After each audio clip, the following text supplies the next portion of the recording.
शुभ शाम बच्चों, कैसे हैं सब लोग? मैं भी अच्छी हूँ। अच्छा, मैं पाठ शुरू करने से पहले मैं श्याम पाठ में कुछ लिखूंगी।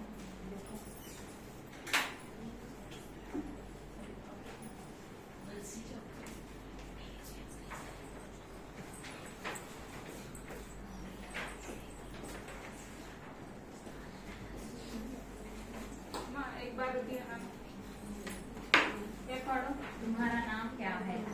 तुम्हारा नाम क्या है? ये क्या है? मैं जो लिखा हूँ श्याम पाठ में प्रश्न।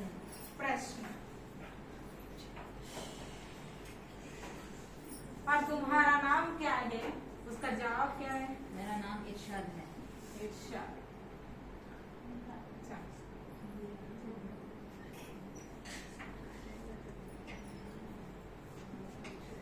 तुम्हारा नाम इरशाद। ये क्या है? मेरा नाम। और ये प्रश्न है तो ये जवाब।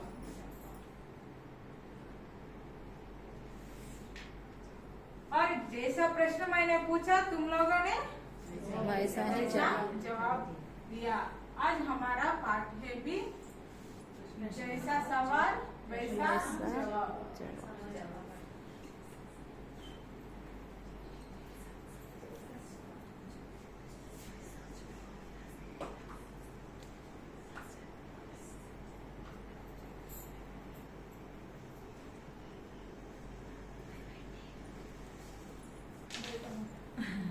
इस पाठ में सीखने का परिणाम है कि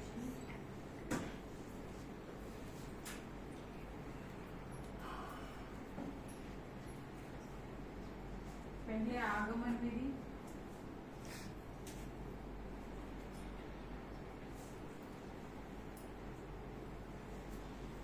और दूसरा मनोरंजन,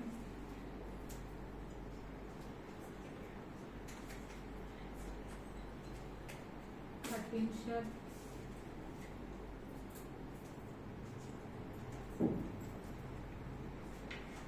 बोध प्रश्न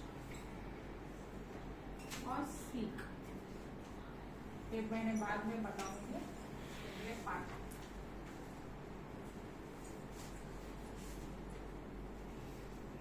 अच्छा, पाठ का नाम क्या है कि जैसा सवाल वैसा जवाब। ये है एक कहानी। सब लोगों को कहानी पसंद है ना? मैं भी आपके लिए एक कहानी लाया हूँ। आप लोगों को अकबर और बीरबल के बारे में पता है? उसकी कहानियां सुन ली आप लोगों ने?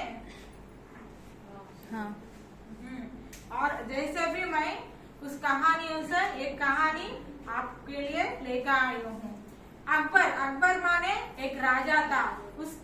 उस दरबार में राजा के साथ काम करने के लिए खास मंत्री, कई मंत्री होते हैं ना दरबार में काम करने के लिए, उसमें एक खास मंत्री है, उसका नाम है बीरबल।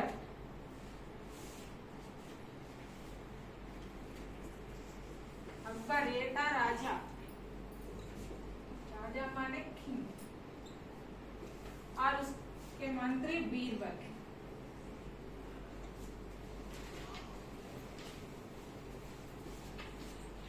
मंत्री यानी मिनिस्टर।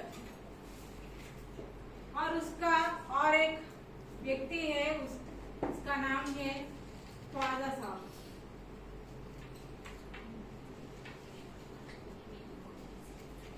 ये है दरबारी।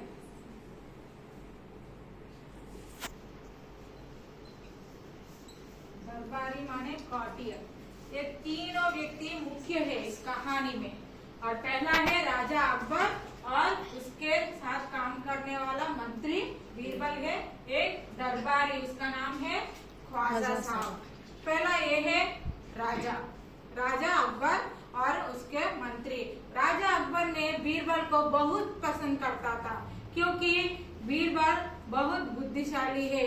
कहीं भी राजखाना में कहीं भी समस्या आए तो वो मुश्किल समस्या को आसानी से हल निकालते और सब लोगों का मुश्किलों को दूर कर देते हैं। ऐसा है, इसलिए उसकी बुद्धि से राजा बीरबल को बहुत पसंद करता था। लेकिन कुछ उस राजा इस बीरबल को पसंद करते हैं तो सभी लोग उससे जलते थे। सभी बाकी दरबारिया होते हैं ना, बाकी मंत्रिया होते थे ना, वो सब लोग इस बीरबल से जलते थे।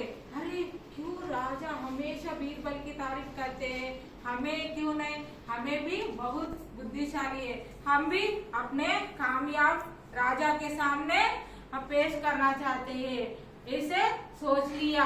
वहाँ सोचते सोचते एक खास दरबारी, उसका नाम है ख्वाजा सारा, उसने सोच लिया मैं भी बहुत बुद्धिशाली हूँ, इसलिए मैं बीरबल के सामने 3 मुश्किल प्रश्न लिखूंगी और राजा को देखकर पूछने के लिए कहूंगी, तब देखूंगी बीरबल कितना बुद्धिशाली है। ऐसे सोच लिया।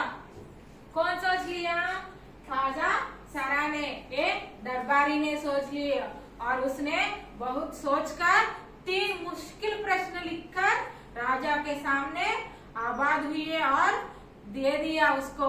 वो चिट्ठी देकर कहा, राजा तुमने बीरबल को हमेशा तारीफ करती है ना, वो बहुत बुद्धिशाली है, ऐसे तारीफ करते हैं ना, लेकिन अब ये मुश्किल प्रश्न पूछो, इतना बुद्धि है तो उसका जवाब देकर मुझे बता दो कि सब लोगों के सामने साबित कर दो कि बीरबल बहुत बुद्धिशाली है।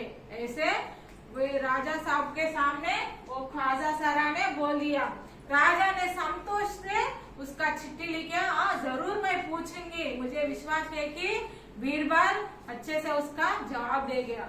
ऐसे उसने राजा साहब के सामने वो प्रश्न लेकर राजा को दे दिया और राजा ने पूछा कि पहला प्रश्न, वो पहला प्रश्न क्या है कि आसमान में कितने तारे हैं? आसमान में कितने तारे हैं? आसमान माने स्काई, क्या है आसमान माने?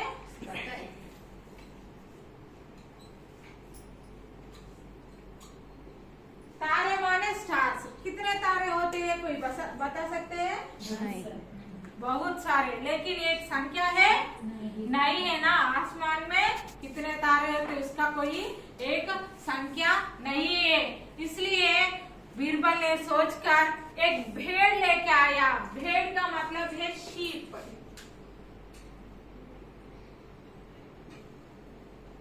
शीप लेके आकर राजा के सामने उसे बुलाकर उसने कहा, इस भेड़ के जितने बाले हैं उतने तारे हैं, ऐसे बोलिए। तुम्हें विश्वास ना हो तो उस भेड़ के बालों को गिन कर उसे तारों से तुलना करो, ऐसे बोला। राजा ने संतोष हुए, क्योंकि हमें तारों के गिन सकते हैं नहीं, और भेड़ के बालों के गिन सकते हैं नहीं ना, इसलिए। और बीरबल अच्छे से अपने बुद्धि को इस्तेमाल करके ऐसा जवाब दिए। और राजा ने दूसरा प्रश्न शुरू किया और पढ़ने। दूसरा प्रश्न क्या है कि संसार का केंद्र बिंदु कहाँ है? संसार का, संसार माने क्या है? वर्ल्ड। इस संसार का केंद्र बिंदु में, केंद्र बिंदु माने सेंटर, इस दुनिया का केंद्र बिंदु कहाँ है? ऐसा सवाल पूछा राजा ने। और बीरबल ने फिर से सोचकर उसने एक छड़ी लेके आया। छड़ी माने रॉड।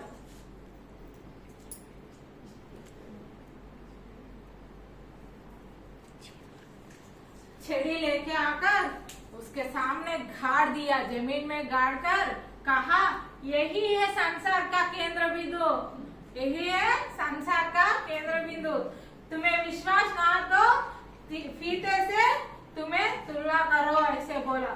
अरे फीते से तुलना करके तुम्हें जवाब ढूंढ लो, कहीं बोला। संसार का केंद्र बिंदु हमें तोल सकती है क्या? नहीं ना, इसलिए वो बीरबल ने जवाब दिया और जमीन में छड़ी गाड़ कर, यही है संसार का केंद्र बिंदु, यही है उसका बीच है।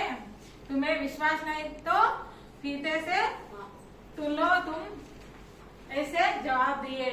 और इन दोनों को सुनकर ऐसे गोलमोल जवाबों से कोई काम नहीं चलेगा, हमें ठीक जवाब चाहिए, ऐसे बोल दिया एक ख्वाजा सारा ने। लेकिन बीरबल ने कहा, ऐसे गोलमोल प्रश्नों का ऐसे ही जवाब मिलेगा राजा साहब।